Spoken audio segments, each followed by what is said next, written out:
Week 30. Day 204, on psychological limits. The limit I thought existed was purely psychological. Now that I'd seen someone doing 1,000 pounds, I started making leaps in my training. It showed the power of mind over body. Arnold Schwarzenegger. Our limits come primarily from our surroundings. If your role model of financial self-discipline is your Uncle Jimmy, who somehow managed to save $500 this year, his example will set your own threshold. After all, he's the only person you know who has managed to save money, so $500 saved in a year has to be a huge accomplishment. Let's imagine that your uncle has been networking with the movers and shakers and invited you out to a dinner with Bob, an owner of a local chain of bakeries. Bob instantly takes a liking to you, and answers all of your questions with enthusiasm. When you ask him how much a person should save during a year, he says that everyone can easily save at least $5,000 a year, and that's actually what he did for several years, in order to save enough money to bootstrap his business. Suddenly your psychological limits stretch, and now in your mind, it's $5,000. That's a lot, and $500 feels like nothing. The same effect happens in virtually all areas of life, whether it's finance, fitness, health, learning new skills, eradicating deeply rooted negative habits, or introducing new challenging ones. Exposing yourself to high performers can be a wonderful way to push your psychological limits and show you what's possible. Reading stories of average people like you or me who have managed to achieve their goals despite having no natural talent, resources, or any other hidden advantages works almost like brainwashing. What belonged to the realm of impossible is now something you know can be achieved. Day 205, on treating hate as an exercise. I have no time to quarrel, no time for regrets, and no man can force me to stoop low enough to hate him. Lawrence Jones. Critics can get the best of even the world-class top performers with millions of fans. Sadly, most of us have a tendency to focus more on a single instance of hatred than on a multitude of people expressing their love for ourselves or our work. Fortunately, encountering hate can serve as a valuable exercise in building self-control. As Lawrence Jones points out, it's your choice as to whether you stoop low enough to radiate hate back, or ignore it and focus on something else that is more important. When you meet with criticism, skepticism, or sarcasm, receive it as an opportunity to practice self-control. Instead of responding to it, think of it as a minor annoyance that tests your patience. You have just downsized it to a level where it's just not worth your time or energy. Just like you can practice restraint when you're stuck in traffic, you can improve your self-control by disregarding hate. That way, you'll get two benefits: you'll improve your willpower and avoid ruining your mood by engaging in negative emotions. Day 206, on vice fasts. Go on a vice fast. Pick one vice and abstain for 30 days. Proving to yourself that you're still in charge. Darren Hardy. 30-day vice fasts can be a great way to kickstart your self-control after a period of decreased self-discipline. Since it's just a 30-day challenge and not a lifetime change, you'll feel less resistance to starting it. Even though it's such a short period, it can still serve as a great way to exercise your willpower. Some ideas for 30-day vice fasts include: 30 days without alcohol, 30 days without sugar in any form, or without processed sugar alone, 30 days without the snooze button, 30 days without watching TV, 30 days without watching pornography, 30 days without using social media, 30 days without spending money on anything besides necessary expenses, such as food, transportation costs, and bills. Day 207, on enthusiasm and endurance. Enthusiasm is common. Endurance is rare. Angela Duckworth. In a perfect world, everyone who is pursuing their goals would be an endless source of enthusiasm for themselves and always be ready to pump themselves up when things get difficult. Unfortunately, or perhaps fortunately, life isn't so simple. No matter how passionate you are about your goals today, there will come a day when everything will suck and all you'll want to do will be to give up. On that day, It won't be feel-good enthusiasm that makes you continue. It will be dogged determination and the tenacity to finish what you begin that will carry you forward. In a sense, enthusiasm is a fair-weather friend.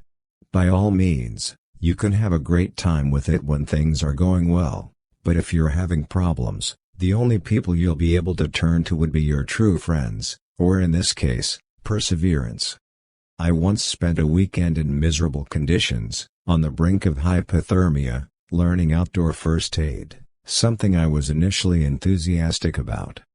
I can't even begin to describe how tempted I was to end that torture and go back home. Nobody forced me to stay there. At any moment, I could have said that I was unwell and announced that I had to leave the camp early. However, doing so would have been to act against my most important values and to miss out on an opportunity to instill endurance in myself. In the end, I saw it through to the end. Even though the experience was hellish, I reinforced my habit of keeping going and staying the course, even when everything inside me is screaming to let it go and quit. To train your endurance, vow to always see things through to the end. This will help you develop an empowering habit of sticking to your resolutions, come hell or high water. Day 208, on profiting from your losses. The most important thing in life is not to capitalize on your gains. Any fool can do that. The really important thing is to profit from your losses. That requires intelligence, and it makes the difference between a man of sense and a fool. William Bolitho. In an ideal world, everybody would succeed more often than fail. In reality, failures are more common than triumphs, and so it means that the key skill is to learn how to profit primarily from your losses, not your successes. And how do you do that? Simple. Whenever you fail, don't just shrug it off and try again. Carefully analyze what happened, what worked well and what didn't, and what ultimately led to a failure. If you fail to do so, you'll miss out on a valuable learning experience and probably repeat your mistakes in the future. As an author, I track my book's sales performance. If a book doesn't perform well, despite my following the exact same marketing approach as I had used with my previous successful releases, I know that I probably made a mistake when I chose its topic and won't write about it again. When it comes to my nutritional habits, I try to track how each food affects me. That way, I discovered that potatoes always make me feel unwell, and that no matter how many strawberries or blueberries I eat, I'll still be hungry. Such simple discoveries can have a huge impact on your diet, because you'll know the potential dangers and, instead of unconsciously exposing yourself to them over and over again, you'll correct your approach. Don't discount the value of a failure. There's a hidden treasure underneath each setback and struggle. Dig it out and use it to help you get closer to your goals. Day 209, on finishing quick tasks right away. My rule is never to lay down a letter until I have answered it. I dictate the reply to my secretary at once.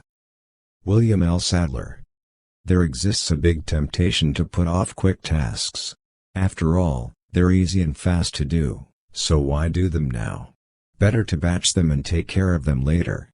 However, ultimately this strategy can generate more work. The reason is simple: whenever you procrastinate about a quick task, you're actually creating two tasks, the task in itself, and the task of remembering to do it. True, you can note it down, but it's still another task to do. In the end, keeping track of it can cost more time than simply doing the task right away. Moreover, quick tasks have a tendency to accumulate, and what originally would only take 5 minutes can ultimately take 3 hours, and then it suddenly becomes a problem to find so much time to get it all done. Finally, whether it's a quick task or not, putting it off just because you don't feel like doing it now creates a habit of procrastination. Remember that all of your behaviors contribute to who you are as a person. Procrastinating about small tasks leads to procrastinating about big goals. The next time you find yourself thinking about postponing a quick task, do it right away. Anything important that takes less than 5 to 10 minutes should be attended to immediately. Day 210, on deferring happiness. I have found that one of the commonest causes of unhappiness among my patients is that they are attempting to live their lives on the deferred payment plan. They do not live, nor enjoy life now, but wait for some future event or occurrence. Maxwell Maltz. It's important to be future-oriented and prioritize future rewards over instant gratification. However, this statement is only valid to a certain point. If you live exclusively in the future, thinking that achieving some goal in the future is the only way to bring you happiness, chances are you won't be happy either now or when you reach your goals. By then, you'll come up with yet another event that must happen in order for you to be happy. For this reason, it's important to ensure that while your focus is on the future, it isn't a condition for you to be happy. For one, if you're unhappy today, it will affect your well-being and make you less likely to reach your goals.